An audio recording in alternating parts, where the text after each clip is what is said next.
You're listening to an Airwave Media Podcast.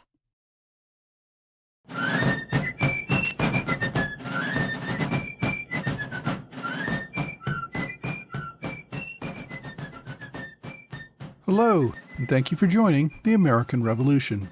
This week, episode 280, Guilford Courthouse.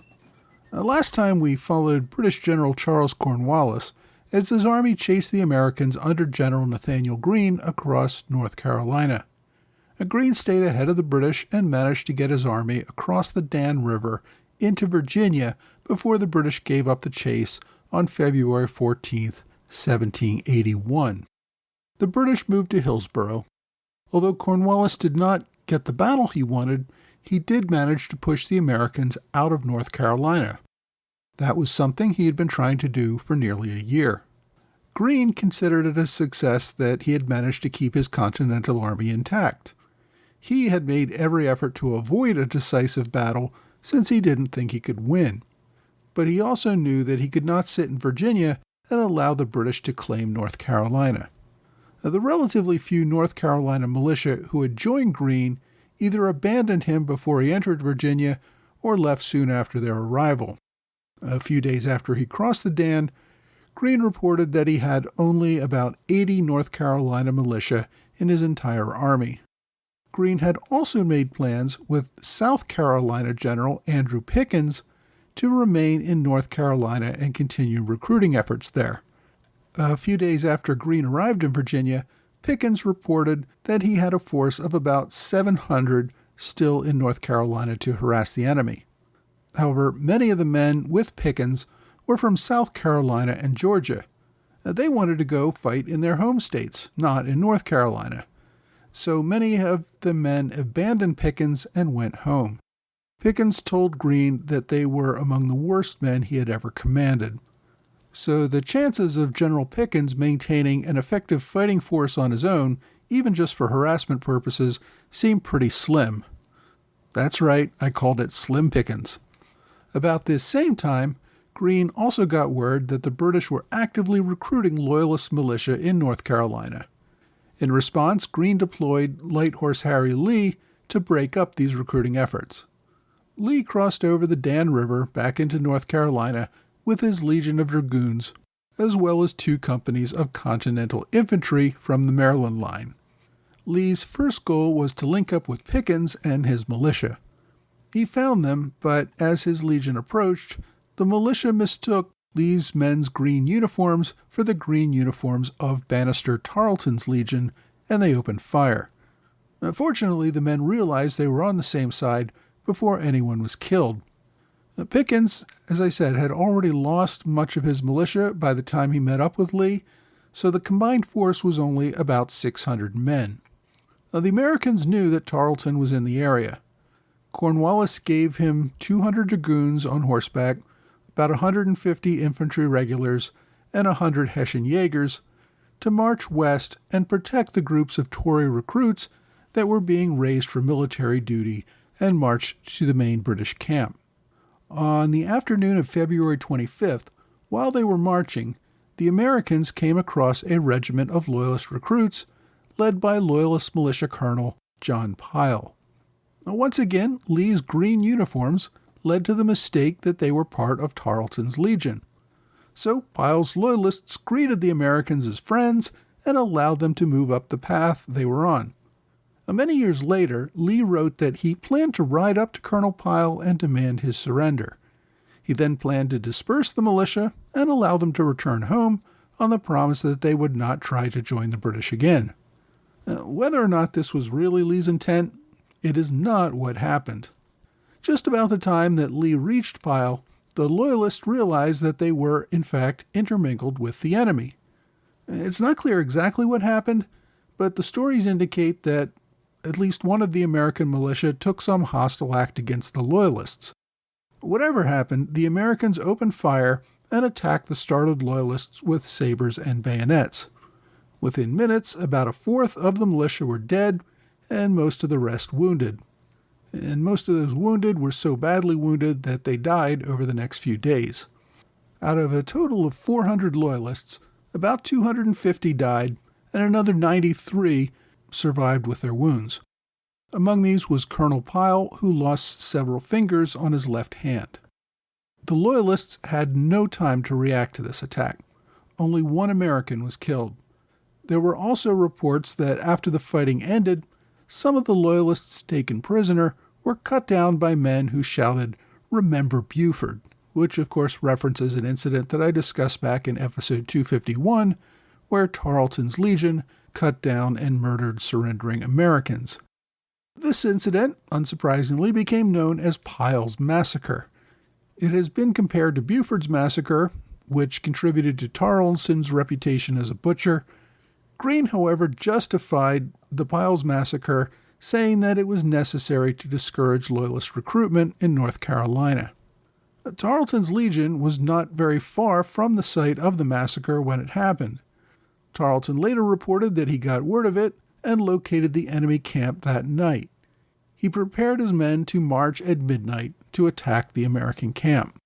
As he prepared, though, he received orders from General Cornwallis to return to Hillsborough immediately. So Tarleton called off the attack and marched his legion back to Hillsborough. Lee and Pickens attempted to chase down Tarleton's legion, but the fast-moving Tarleton managed to stay ahead of them and return to the main camp at Hillsborough. The reason Cornwallis recalled Tarleton so suddenly was his concern about Greene's movements with the main Continental Army. On February 22nd, 3 days before the Pyle Massacre, Nathanael Greene recrossed the Dan River to bring the main army back into North Carolina. Greene had been hoping for the arrival of Colonel William Campbell with a promise of about 1,000 Virginia militia. Campbell, you may recall, was one of the leaders at Kings Mountain. As Greene began to move, Campbell was still a no-show.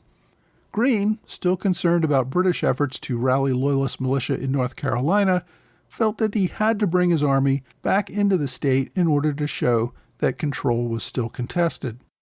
He moved down near the town of Salem, about 40 or 50 miles west of the British base of operations at Hillsborough. Within days of Greene's return to North Carolina, Cornwallis moved his army out of Hillsborough and toward Greene's reported location. Part of the reason for leaving Hillsborough was the hope of catching Greene and forcing a battle, but the other reason was that the British were starving in Hillsborough. They could not get any food from the locals, and the officers and men were on starvation rations. Cornwallis retained the goodwill of his men by sharing their sufferings. He personally took no more than the standard food ration that was being given to his men, and he slept out under the stars when his men were also forced to do so, having burned their tents and wagons weeks earlier. Cornwallis also still hoped to supplement his forces with local militia. The Pyle Massacre put a damper on that, but things got worse when a group of local militia recruits approached the British camp on March 4th. Soldiers from Tarleton's Legion thought they were rebels and rushed them, killing many of the recruits with their sabers. The surviving recruits escaped into the woods before the British realized their mistake, and those who did escape returned home. The night following this incident, another group of Loyalists were driving a small herd of cattle to the British camp for food. An American patrol discovered them and killed 23 men who were driving the herd. These sorts of incidents greatly discouraged any would-be Loyalist volunteers from attempting to join or assist the British. For the next few weeks, the two armies played a game of cat and mouse. They both moved locations every day and usually remained within about 20 miles of each other. Cornwallis wanted a fight. Greene did not. Because the Patriot militia seemed to come and go at will, Greene never really had a good idea of how many men were in his army at any one time. Those that remained also created their own problems. For example, Colonel Otho Williams sent an officer to command a new group of Virginia riflemen. The men refused to serve under that officer and insisted on electing their own. Greene was also still hoping that Campbell would arrive soon with those 1,000 Virginia militia when he received word from Campbell informing the commander that he had managed to raise an army of only 60 men. In the pre-dawn hours of March 6th, Colonel Williams led a detachment to attack a small British encampment near a mill. As Williams's men advanced on the mill, he received word that a much larger division of regulars under Colonel James Webster, as well as Colonel Tarleton and his legion, were on the hunt for him and were only about 2 miles away. This larger British force was between 1,000 and 1,200 men. Williams detached a few patrols to slow down the enemy, but turned around his main force and retreated back to Weitzel's Mill, which was about 10 miles away. This was the location of a ford over Reedy Fork Creek, which led back to the main army under General Greene. With Williams, there were a few dozen South Carolina militia under Andrew Pickens, and the newly arrived Colonel Campbell with his 60 Virginia militia. Also with him were Light Horse Harry Lee's Legion and William Washington's Dragoons. So in total, the Continental group totaled about 600 or 700 men, although most of them were militia. The Americans got to the ford just ahead of their pursuers. Williams deployed the militia under Pickens and Campbell to lay down covering fire as the rest of the men crossed the ford. Washington and Lee provided support on the flanks. Once across, the men on the far bank provided covering fire for the rest of the army to cross. Crossing the ford under fire was panicked and crowded. Some militia were reported to have drowned during the crossing, but the bulk of the army got across the river and was able to escape full disaster. Reports of the battle aren't consistent, but they show between 30 and 50 casualties on each side. Williams's division was able to return to the main army, and the British did not pursue any further. By the second week of March, Greene's forces finally began to grow. After he returned to North Carolina, the militia finally began to turn out in significant numbers. Militia generals John Butler and Thomas Easton rode into camp with about 1,000 militia. General von Steuben, who was still up in Virginia, sent Greene 400 new Continentals from Maryland. By contrast, Cornwallis had only managed to attract a few hundred Loyalist militia. These didn't even replace the regulars that he had lost over the last couple of months due to death, disease, and desertion. His core soldiers were now under 2,000 men. Even so, Cornwallis was still looking for a decisive battle. He was confident that his regulars could defeat even a larger army of mostly militia. With his new reinforcements, Greene was also ready for battle. He had no idea how long his militia would remain with him, so he had to fight while his numbers were high. Greene also wanted to pick a favorable ground for the battle, and since Cornwallis was willing to pursue him anywhere, Greene could pick the time and place for the showdown. Greene chose the area around Guilford Courthouse. He had analyzed the area during his march to the Dan River weeks earlier, and he thought the location was as good as any that he had seen. On March 13th, the Americans marched to Guilford Courthouse and began to deploy for battle. Cornwallis received reports of Greene's position the following day and made plans to march into battle as well. On the evening of the 14th, Greene asked Lee to reconnoiter. About 4 miles west of Guilford Courthouse, Lee's dragoons ran into the enemy. Lee sent a dispatch rider to inform Greene and deployed his men to get more information about the size and movement of the enemy. Bannister Tarleton was at the head of the British column and rode into an ambush set by Lee. There was a firefight of about 30 minutes, and both sides took casualties. Tarleton received a bullet wound in his right hand, but continued to fight. Eventually, Lee's forces withdrew to inform Greene of the enemy's approach. At this point, Greene had about 4,400 men under arms. About 40% of his force, about 1,800 men, were Continentals. Greene deployed his men using much of the same strategy that General Morgan had used at Cowpens. Greene put his 1,000 North Carolina militia, commanded by Butler and Easton, in the front of his line, with the expectation that they would get off a couple of shots, then withdraw. About 300 yards behind the first line, Greene deployed a second line of 1,200 Virginia militia under the command of General Robert Lawson and General Edward Stevens.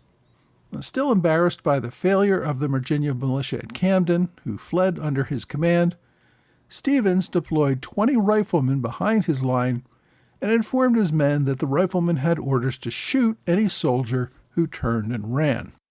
Greene then put the 1,200 Continentals in a third line toward the rear. General Isaac Huger and Colonel Otho Williams and others led these men.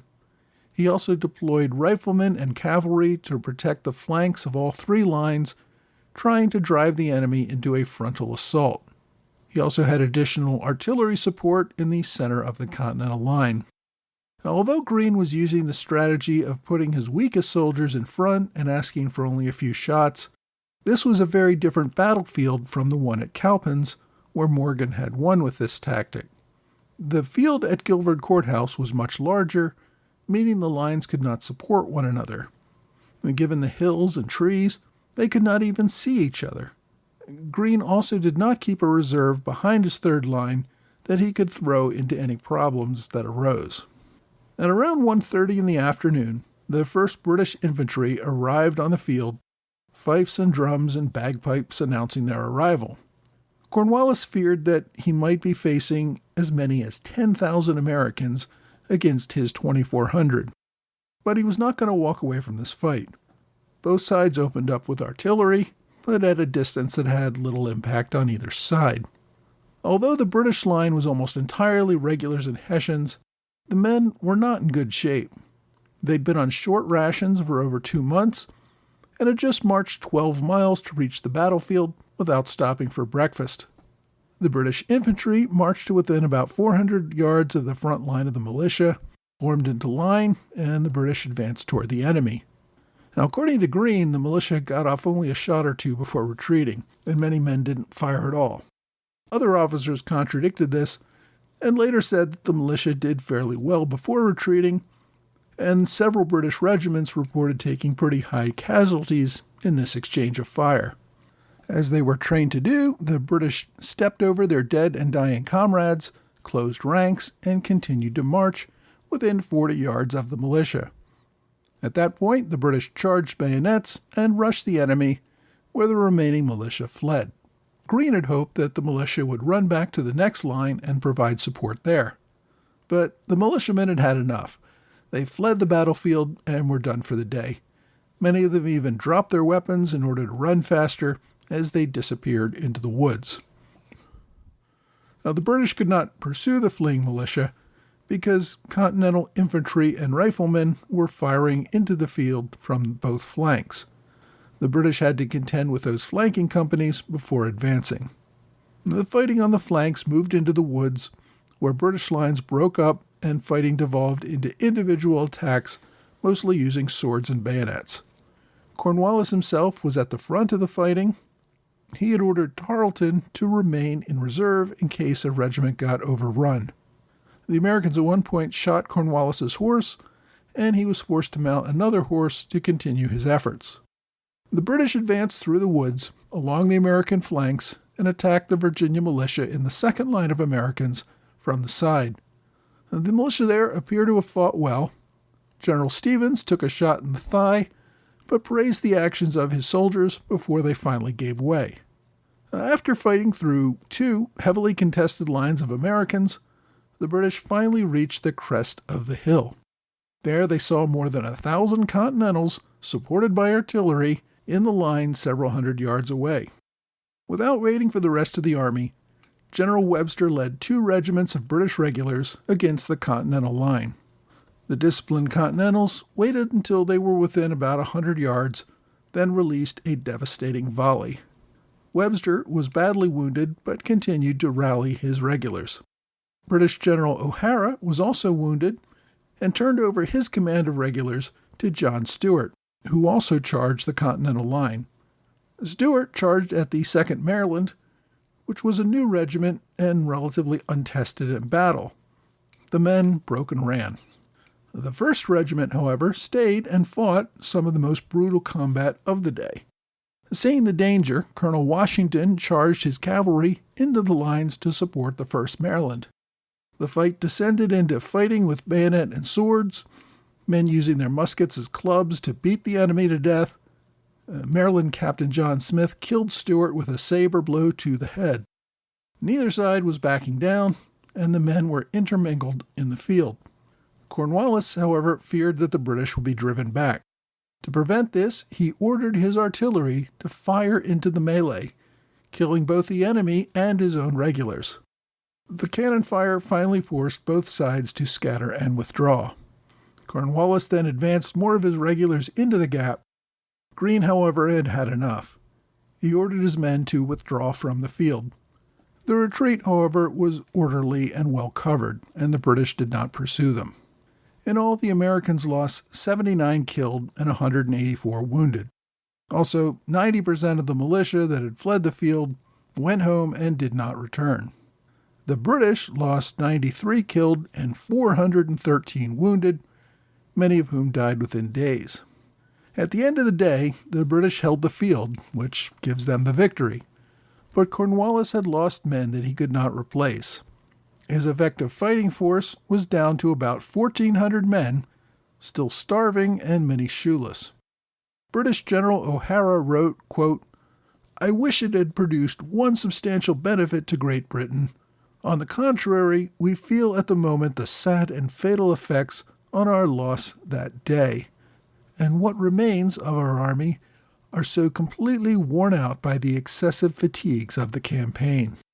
Even Cornwallis conceded that, quote, "We had not a regiment or corps that did not at some time give way.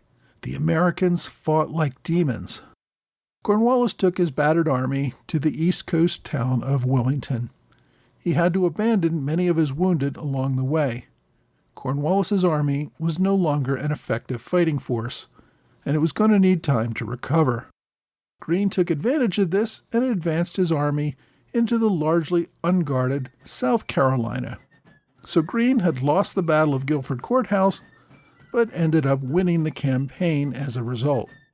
Next week, we're going to head back up to Philadelphia as the Continental Congress finally sees ratification of the Articles of Confederation.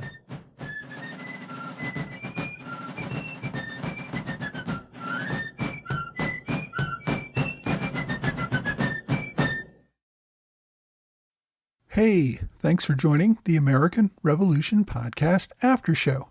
Thanks to my Patreon supporters in the Alexander Hamilton Club, George Davis, Mike Hager, Michael Gaylord, John Celentano, and Michael Mulhern. And to Robert Morris Circle supporters, Lee Seam, TJ Walker, Joe Kelsey, and Chase Prevet. Thanks also to U.S. Brass Shop, Frank Falls, and Scott Ranierson for one-time gifts via PayPal or Venmo. I really appreciate everyone who has stepped up to support this podcast. I've been working on a number of projects for the podcast recently, and one of them has been my decision to join a history podcast network called Into History. Now, don't worry, there's nothing going to change with my podcast. The only difference is that if you choose to subscribe to Into History, you can get access to my podcast ad-free, just as you can through Patreon. You can also get access to a bunch of other history podcasts, and they're working on some plans for some special exclusive content. So if that sounds interesting, go to intohistory.com for a free trial. Now, this week we covered Guilford Courthouse. I've heard some historians make the argument that this battle was one of the most pivotal of the war and that it was really the beginning of the end for the British in the war. Well, certainly the battle really took General Cornwallis's army out of the war. Cornwallis would eventually move up to Virginia to combine with several other armies there, but we'll leave that story to future episodes. Guilford Courthouse also opened the door for the Continentals to reclaim Georgia and the Carolinas, something that really seemed like a fantasy a year or two earlier, and we'll cover the specifics of reclaiming that territory also in future episodes. Now, in my view, Guilford Courthouse was not pivotal by itself, but it was part of a series of battles, including Kings Mountain and Cowpens, and probably hundreds of smaller skirmishes that weakened the British over time. The British did not have more regulars that they could send to the south, and the ability to block loyalists from joining in large numbers doomed the British effort in the south. Battles like Guilford Courthouse definitely contributed to this overall strategy. Military historians also like to cite this battle as the classic case of a Pyrrhic victory. That is, a battle which was technically a victory for the British, since they held the field at the end of the day, but it was a strategic loss since they decimated their Southern army and opened up the South to the enemy. When the anti-war leader in Parliament, Charles Fox, heard about Guilford Courthouse, he quipped, "Another such victory would ruin the British Army." I've already recommended several other books that cover this battle pretty well, including The Road to Guilford Courthouse by John Buchanan. Now, many of those books cover the whole Southern campaign, or at least large chunks of it. My recommendation this week does some of that, but it spends a bit more time focused on the battle itself. It's called The Battle of Guilford Courthouse, A Most Desperate Engagement by John Moss. It's not a very long book, just a bit over 200 pages, but it dives into the military history of the campaign and explains why it is so important. The author, Moss, is a military historian who has written a number of other books and articles particularly focused on the Southern campaign of the Revolution.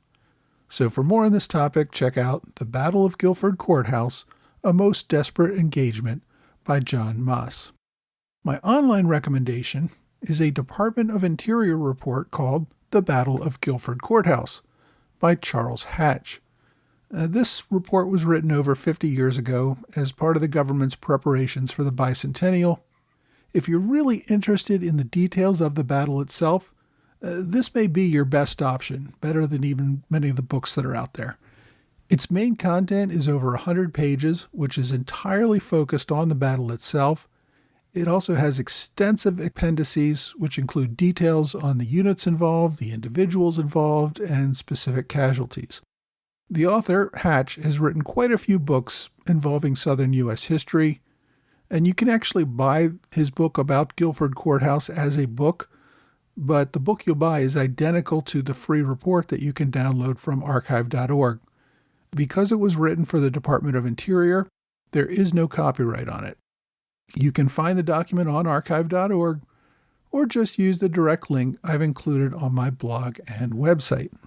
My question this week asks, did the Americans or the British win more battles during the American Revolutionary War? Well, I suppose part of the answer depends on what you call a battle and what you define as a victory. There were thousands of smaller skirmishes, and if 10 or 12 guys encounter each other in the woods and shoot at each other and then ride off, and a couple die on each side, is that a battle? And if so, who won? So I don't know. But let's just say, for argument's sake, that we'll look at the top 25 deadliest encounters and say that they constitute battles. Next, you have to decide what constitutes a victory. In many battles, both sides claim victory. The typical, customary definition of a victory is when you force the enemy to abandon the field and hold the real estate where you had been fighting. Using that definition of the 25 largest battles, I'd say the Americans could claim victory in only 4 of them. So overall, the British overwhelmingly won most of the battles. But again, that's just judging by whether you held the field at the end of the day and nothing else. The British, for example, won Bunker Hill, but they lost over 1,000 men in doing so, a huge percentage of their entire army in America. The Americans won Monmouth, but only because the British had no desire to hold the field. They were attacked while retreating to New York from Philadelphia, and the British only wanted to get to New York City with their army intact, which they did. As in today's episode, the Americans regularly ceded the field to the British after inflicting a terrible blow on the army.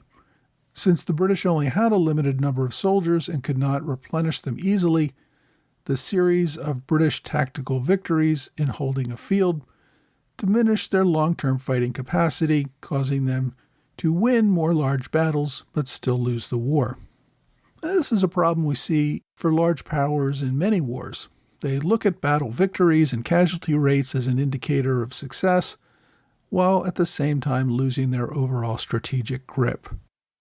If you have a question you'd like me to answer, please reach out to me either via email or on Twitter, Facebook, Quora, or Reddit. Well, that's all for this time. I hope you will join me again next time for another American Revolution podcast.